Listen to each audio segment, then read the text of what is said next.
کبھی سوچا ہے کہ جب دوستوں کے ساتھ پیزا کا آخری ٹکڑا بانٹنا ہو تو اس وقت دراصل ریاضی کا استعمال ہو رہا ہوتا ہے۔ آج ہم اسی دلچسپ تصور یعنی کسر کی دنیا میں گہرائی سے اتریں گے۔ چلیں فرض کرتے ہیں کہ ہمارے سامنے ایک مزیدار کیک ہے اور چیلنج یہ ہے کہ اسے سب میں بانٹنا ہے۔ تو سوال یہ ہے، ایک کیک کو 4 دوستوں میں بالکل برابر کیسے تقسیم کیا جائے؟ یہ سننے میں تو ایک بہت ہی سادہ سا مسئلہ لگتا ہے نا؟ لیکن اس کا جواب ہمیں ریاضی کی اس بنیاد کی طرف لے جاتا ہے جو ہماری روزمرہ کی زندگی میں ہر جگہ نظر آتی ہے۔ ہمارے اس مسئلے کا جو حل ہے نا، وہ کسر میں چھپا ہوا ہے۔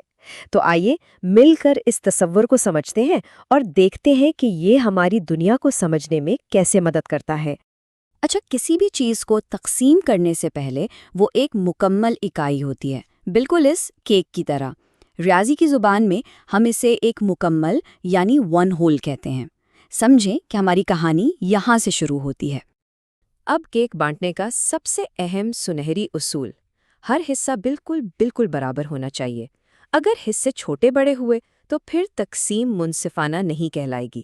کسر کی ساری کہانی اسی ایک لفظ پر ٹکی ہے، برابری۔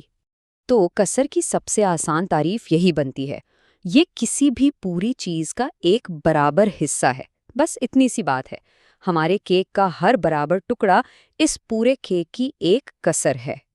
ٹھیک ہے، تو اب ہم یہ تو جان گئے ہیں کہ کسر ہوتی کیا ہے۔ اب ذرا یہ دیکھتے ہیں کہ جب ایک کسر لکھی جاتی ہے تو اس کے مختلف حصوں کا آخر مطلب کیا ہوتا ہے۔ ہر کسر دراصل 2 اہم نمبروں سے مل کر بنتی ہے۔ لائن کے اوپر جو نمبر ہوتا ہے اسے کہتے ہیں شمار کنندہ، اور یہ بتاتا ہے کہ ہمارے پاس کتنے حصے ہیں۔ اور لائن کے نیچے ہوتا ہے نسب النما، جو یہ بتاتا ہے کہ اس چیز کے کل کتنے برابر حصے کیے گئے تھے۔ آئیے اب اسے ایک مثال سے سمجھتے ہیں۔ اگر کہیں 3 4 لکھا ہو تو اس کا کیا مطلب ہوگا؟ بہت آسان ہے، نیچے والا نمبر یعنی 4 ہمیں بتا رہا ہے کہ کیک کو 4 برابر حصوں میں کاٹا گیا تھا، اور اوپر والا نمبر یعنی 3 یہ بتا رہا ہے کہ ہمارے پاس ان میں سے 3 حصے ہیں۔ لگتا ہے ایک دوست اپنا حصہ پہلے ہی کھا چکا ہے۔ ویسے قصور کو سمجھنے کا سب سے اچھا طریقہ انہیں دیکھنا ہے، تو چلیں کچھ عام قصوروں کو تصویروں کی مدد سے ذرا اور گہرائی میں سمجھتے ہیں۔ سب سے عام کسروں میں سے ایک ہے 1/2، جسے ہم اپنی زبان میں آدھا بھی کہتے ہیں۔ اس کا سیدھا سا مطلب ہے کہ کسی چیز کو 2 برابر حصوں میں تقسیم کیا گیا اور ہم ان میں سے ایک حصے کی بات کر رہے ہیں۔ بالکل اسی طرح 1/3 یا 1/3 کا مطلب ہے کہ 3 برابر حصے ہیں اور ان میں سے ایک حصے کی بات ہو رہی ہے۔ اور یہاں ایک مزے کی بات یہ بھی ہے کہ کسر صرف گول چیزوں کے لیے نہیں ہوتی، یہ کسی بھی شکل پر لاگو ہو سکتی ہے۔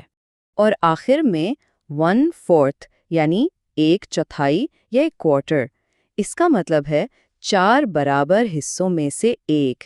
یہ بالکل وہی حصہ ہے جو کیک کی مثال میں ہر دوست کو ملنا تھا۔ تو اہم نقطہ یاد رکھنے والا کیا ہے؟ نیچے کا نمبر بتاتا ہے کل کتنے ٹکڑے اور اوپر کا نمبر بتاتا ہے ہمارے پاس کتنے۔ یہ سب جاننا بہت اچھا ہے، لیکن سوال یہ ہے کہ اس کا ہماری روزمرہ کی زندگی سے کیا تعلق ہے؟ سچ تو یہ ہے کہ کسر ہماری دنیا میں ہر جگہ موجود ہے، بس ہم شاید غور نہیں کرتے۔ ہم سب ہر روز کسر کا استعمال کرتے ہیں، اکثر تو بنا سوچے سمجھے، جیسے جب ہم کہتے ہیں 3:30 بج گئے ہیں، یا جب کوئی ترکیب پڑھتے ہوئے آدھا کپ آٹا ڈالتے ہیں، کسی چیز کو ناپتے ہوئے پونا میٹر کا ذکر کرنا، یا سیل میں 50% یعنی آدھی قیمت کی رعایت دیکھنا، یہ سب کسر ہی کی تو شکلیں ہیں۔ جیسا کہ عظیم ماہر فلکیات گیلیلیو نے کہا تھا، ریاضی وہ حروف تہجی ہے جس سے خدا نے کائنات لکھی ہے، اور کسر ان حروف تہجی کا ایک بہت ہی بنیادی اور اہم حصہ ہے۔ یہ صرف کیک بانٹنے کا طریقہ نہیں، بلکہ اپنے ارد گرد کی دنیا کو سمجھنے کا ایک پیمانہ ہے۔ تو اس تجزیے کے آخر میں ایک سوال پر غور کرتے ہیں۔ آج کے دن ہم سب اپنی زندگی میں کسر کو کہاں کہاں دیکھیں گے، چاہے وہ وقت دیکھتے ہوئے ہوں، کھانا پکاتے ہوئے یا خریداری کرتے ہوئے۔ ذرا اس پر غور کرنا ایک دلچسپ مشق ہوگی۔